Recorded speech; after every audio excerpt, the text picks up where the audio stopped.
তোমাকে না জানিয়ে তোমার এই কালো কুচকুচে চুল আমি সাদা করে দেব, রুখতে পারবে? তোমার এই চোখের লাল চাহনি আমি ঝাপসা করে দেব, ঠেকাতে পারবে? তোমার এই লোহার মতো মজবুত দাঁত 32টা 16 একটা একটা করে ট্রান্সফার করিয়ে দেব, তোমার কাছে কোনো পারমিশন নেব না, ধরে রাখতে পারবে?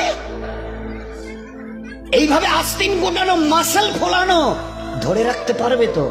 এরকম করবে না তো? এইভাবে এরকম হবে না তো?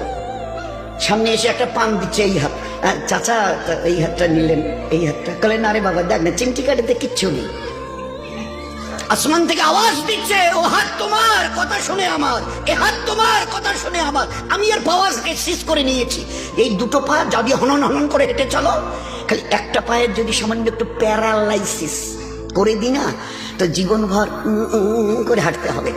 বেডরুম থেকে নিয়ে বাথরুম একদম লাগালাগি, অ্যাটাচড, আমরা বলি না অ্যাটাচড। তুই বেডরুম থেকে নেমে বাথরুম কত 4-5 হাত, বেডরুমের দেয়াল আর এটাই হচ্ছে বাথরুমের দেয়াল, মাঝখানে একটা দরজা। তো এখান থেকে উঠে ওই ঘরে রুমটা পারবে? আছে পাওয়ার?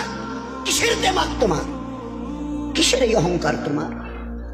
শুনুনি কোনোদিন নবীজির কাছ থেকে অহংকার, তাকাব্বুর এটা আমার চাদর, বড়াই এটা আমার চাদর, আল্লাহ বলছেন। আর আমার চাদর ধরে যে টান দেয় তার ঠিকানা কোথায়? ভাই বলেন না, সবাই কম বেশি জানেন।